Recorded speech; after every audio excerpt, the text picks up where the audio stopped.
There's real conversation happening right now about adult romance novels, NSFW books, and misleading book covers.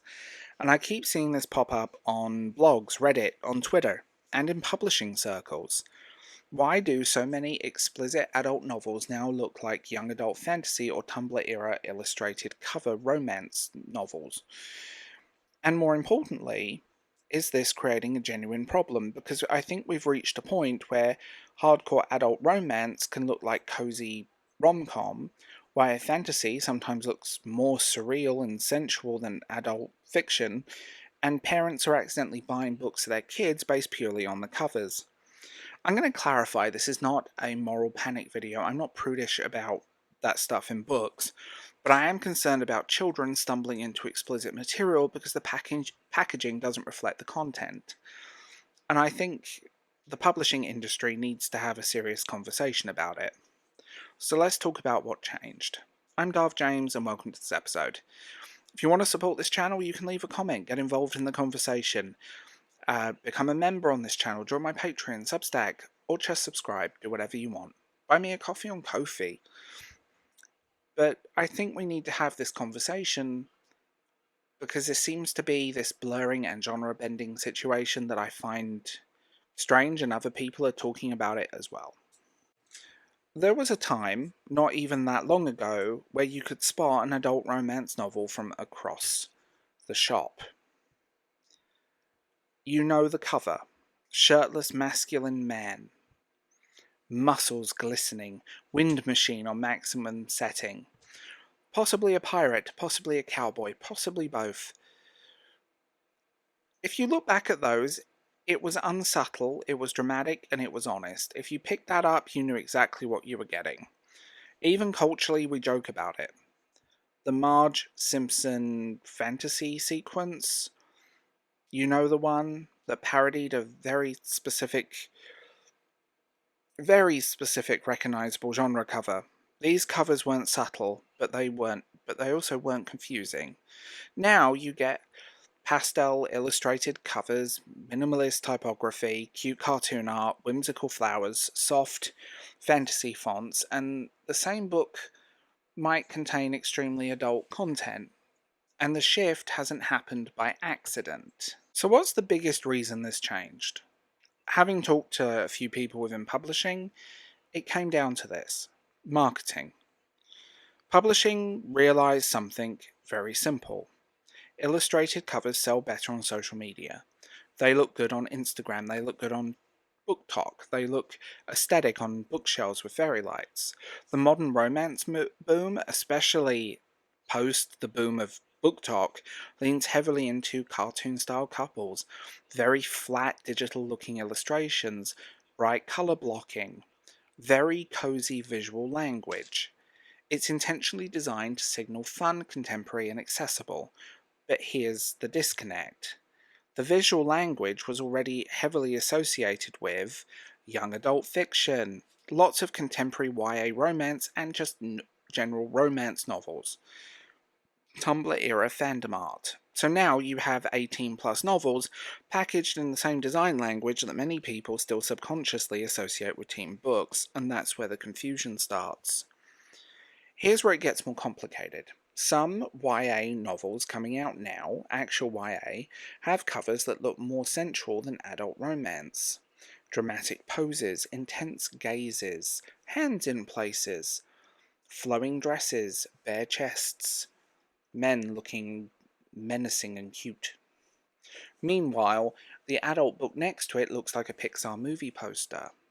So we've reversed the visual signals and the visual language. When that happens, people rely on assumptions. A lot of people will buy books solely on the cover. Not everyone goes online to look up a book. Not everyone has Goodreads. Not everyone watches BookTube or BookTok. Not every parent knows what dark romance or cowboy taboo means. And yes, that matters. Because when the back cover blurb sounds fluffy, when it reads like banter and enemies to lovers hijinks, the disconnection becomes bigger. I review books professionally elsewhere, and I've been caught off guard. If someone like me who reads extremely widely can misjudge tone based on marketing, imagine a parent just sees a cute cartoon couple and goes, "Oh, that looks like something for my daughter." Maybe she'll enjoy it. That's not good. Okay, I want to be very clear. Sex in books, fine. Doesn't bother me at all. Explicit adult content, you do you. People should be able to read what they want and write what they want. Adults should be able to consume what they want. This isn't about shaming romance or whatever you're into. And it's not about pearl clutching, it's not about pretending adults don't like spicy stuff. It's about packaging and audience signalling. So when a cover, the blurb, and the tone all visually communicate safe rom-com, but the content is extremely explicit or involves kink, that's a marketing transparency issue, and transparency matters, especially when books are sold pretty much everywhere. Airports, supermarkets, big chain stores, front tables in a bookshop, often next to other books that are completely different but have the same visual language. Now, I will say this, we don't card people for books. But let's be fair in this discussion as well. There are real reasons publishers moved away from the shirtless man covers. Many readers didn't want to be seen with them in public. Older covers are often mocked. Illustrated covers broaden the audience. They cross over better into mainstream marketing. They also, genre bending happens with these as well, which is also something else that doesn't get talked about enough. A lot of modern romance aimed at adults, even if it's very explicit, even if it's not explicit, is written in a voice that feels very similar to YA. First-person narrative, first-person perspective, fast pacing, contemporary humour, lots of references to here and now, very clean, easy to read writing. So visually the branding aligns with the tone, at least on the surface. But the content rating doesn't always align with the aesthetic, and that's the issue. A friend of mine experienced this recently. His daughter picked up a book that looked like a cute, illustrated, contemporary YA in a sale. Buy two, get one free. On the same table, I might add. It wasn't, and she was kind of horrified. He was horrified. Not because the book existed, and not because adults shouldn't read it, but because the packaging didn't communicate what it actually was. Now, we already have age ratings system. Films, video games, TV. Books are the only major entertainment medium that relies almost entirely on assumption. And in the age of aesthetic marketing, that assumption is getting harder and harder to make. Now, I'm going to put this out there. I'm extremely anti-censorship. I'm extremely anti-book banning. I'm not saying we need ugly warning labels on everything, but you could just add a tiny little thing on the barcode on the back of the book. You know, like a little thing that just says 18 plus or adults only. Now, I am kind of against content warnings in books, especially notes on the first pages, but there might be a way of doing it. Just something that just says this book is intended for people over a certain age. Signal tone more honestly in the blurb, and I think this is the biggest one. Because right now we're relying on visual shorthand that no longer matches the reality, and that mismatch creates accidental exposure. It's just avoidable confusion, and it's easy to fix. Put it somewhere that this book is a little bit naughty. Make it very clean in the description and the back of the book, on the blurb, in the marketing. Market the book to adults. There is a way of doing it without the whole ugly content warning pages and big ugly stickers. There is a very clean way to do this, and it feels like lazy people in marketing. And I think this also reflects something which is much bigger. Publishing is chasing virality.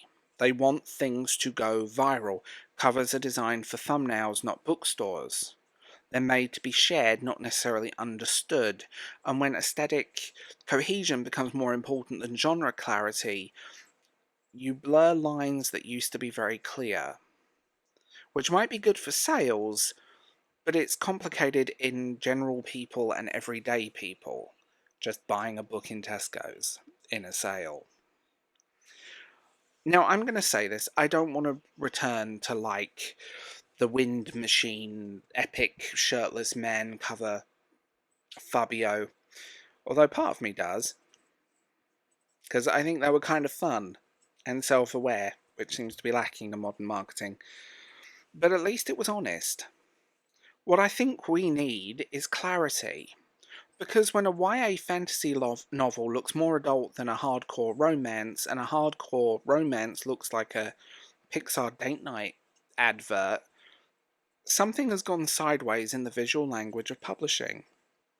Adults should be able to read whatever they want, but kids shouldn't accidentally read whatever adults want. That's the big thing. It shouldn't be so easy for a kid to pick up a book. And yes, I'm old enough to call 15-year-olds kids, dear God. I'm also old enough to be a parent of a 15-year-old, dear God, that's even worse. This isn't about being prudish, it's not about reactionary, it's just common sense. Fix the visual language of your marketing and just put something in the blurb that really cleanly states what this is.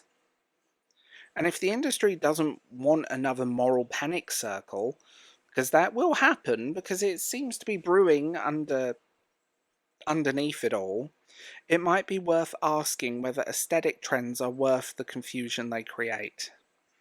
Because right now, we've made it harder to tell what you're buying, and that feels like a conversation worth having.